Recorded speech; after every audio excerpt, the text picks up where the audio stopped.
Ito na naman po si Terry Redon. Ang pogi talaga nito ni Terry Redon. No? Kokay na kokay ang dating. May misis na kaya to? Tuwan-tuwa siguro misis niya rito. Sabi po ni Terry Redon, masyado po sila natataranta ngayon. Natataranta tong mga to. Lahat po ng mga kalaban ng Duterte, natataranta sila. O may panibago na naman po silang paninira kay Pulong. Dahil babiyahe ilan ba? 17 bansa. 17 bansa yung babiyahihan daw ni Pulong. Medyo masama po sa kanila. Parang, Miss Universe ba yan? Ang dami po sinasabi. Talak ng talak. Wala naman po silbi yung mga pinagsabi niya. Kaya nga nagpaalam, di ba? Nagpaalam. Alam nyo, ganyan din po si Pulong nung huling dalaw niya kay Tatay Digong. Wala na po nangyari. Ipinagpaalam lang ni Pulong para just in case, hindi po siya ma-technical. Halimbawa, dumaan siya sa lugar na yan. Napag-isipan niyan dumaan. Hindi po siya ite-technical. Mahilig mag-technical yung mga taga-House of Representatives. Ang importante doon, pinayagan si Pulong. In-stress naman ni Pulong, walang pera ng gobyerno ang gagamitin sa kanyang pagbabiyahe. So ano po ang inaangal ninyo? Ginagawa nyo lang ng mga issue kasi wala naman talaga kayong issue laban sa mga Duterte. Hirap na hirap kayo mag-issue laban sa mga Duterte. Ito po ang issue ni Terry Redon. While Representative Paulo Duterte has the right to request travel clearances for foreign trips exceeding 2 months, he should make himself available to investigative bodies such as the Office of the Ombudsman for any proceedings on infrastructure and flood control projects in his district. Akala mo, House Speaker si Terry Redon eh. House Speaker ka ba, Redon? Bakit ka nangingialam na dapat matik na yan? At hindi po bobo yung ombudsman, no? Ginagawa mong bobo mga tao eh. Maraming, alimbawa, yung sinasabi ni Redon, buhay at kamatayan ba yan? I-schedule nyo? Alam nyong may travel order?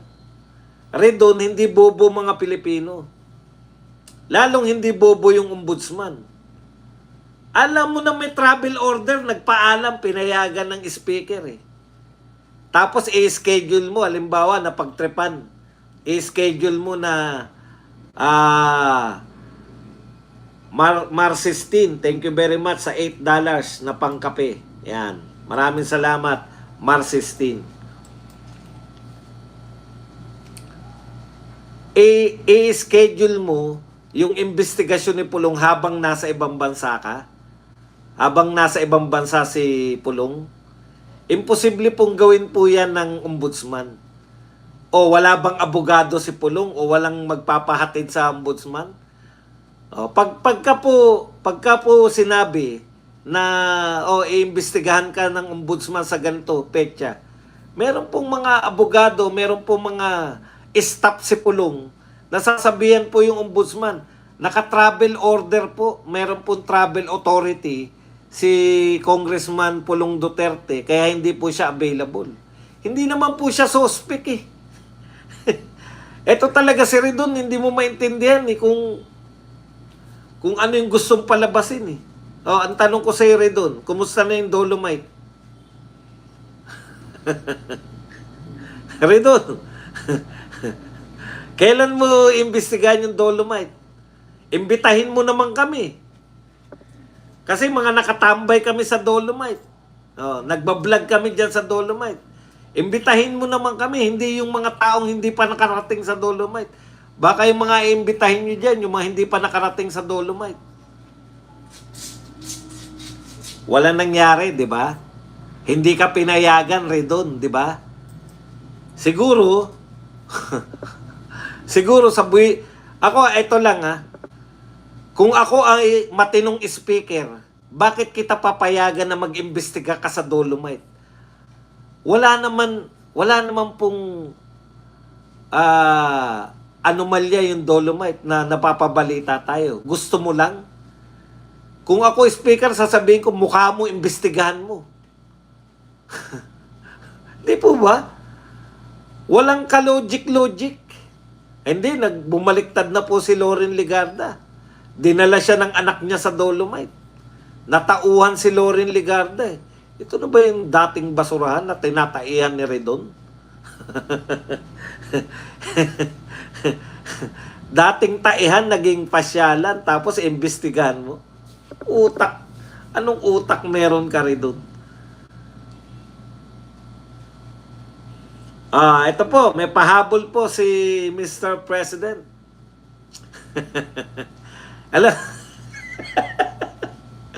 antindi mo naman, Jason. Huwag mo naman ganunin. Alam mo rin doon, para tumino yung pag-iisip mo, kainin mo na yung baon mo sa pisngi mo. Ano ka, Camel? Bakit naglalagay ka ng baon dyan? Tagutom ba dyan sa, Tagutom ba dyan sa House of Representatives? Kasi ikaw lang ang nagbabaon dyan. Nagbabaon sa pisngi. Parang Camel si Redon eh. Kaya lang hindi sa likod. Yung niya dito. Okay. Bakit po, pwede po bang kasuhan si BP Sara ngayon? Ayon po kay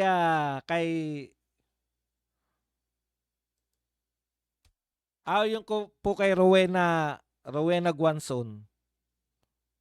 Asa na ba yung kay Ma'am Rowena Guanzon? Maganda yung actual na sinabi para mas masaya.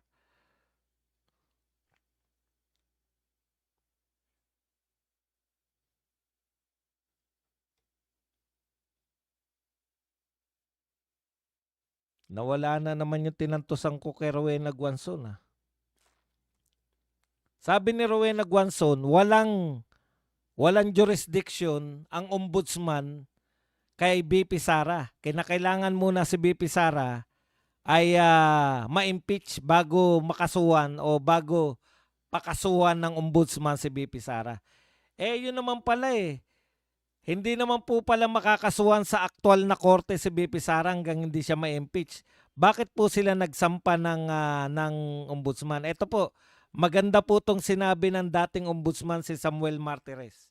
Sabi po niya, Office of the Ombudsman cannot directly file criminal cases against impeachable officials.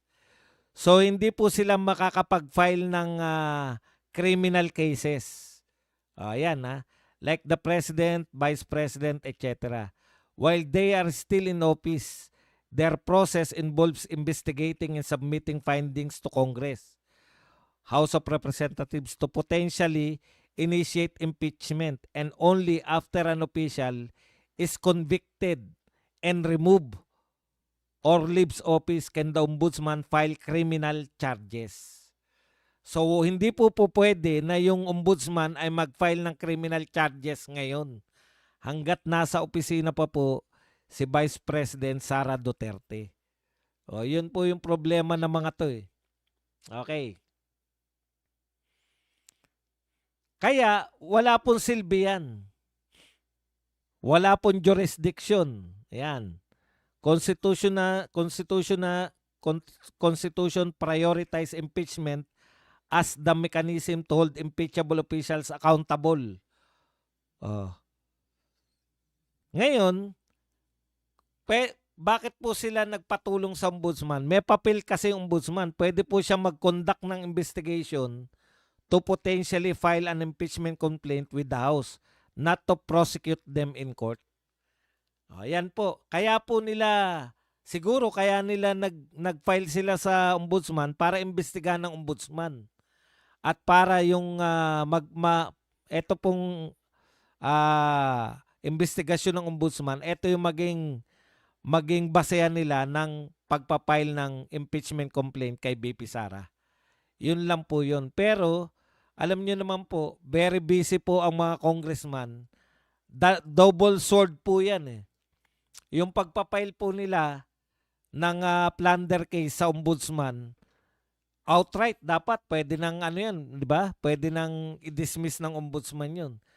Kasi ang dami nilang iniimbestigahan. 'Yun na nga 'yun eh. Baka gusto ng mga grupo na 'to na i-prioritize ng ombudsman si VP Sara para makalimutan na ng ombudsman na asikasuhin yung mga dapat niyang pailan ng kaso ng mga totoong magnanakaw. Kumbaga, inaaksaya nito yung mga resources ng gobyerno, partikular ng ombudsman, Office of the Ombudsman, para hindi na nga makasuhan yung mga tunay na magnanakaw, maibaling na lang lahat kay BP Sara na naman. Napakaliwanag na ito po ay ano na nga yung tawag natin dyan? Yung nililihis na naman nila.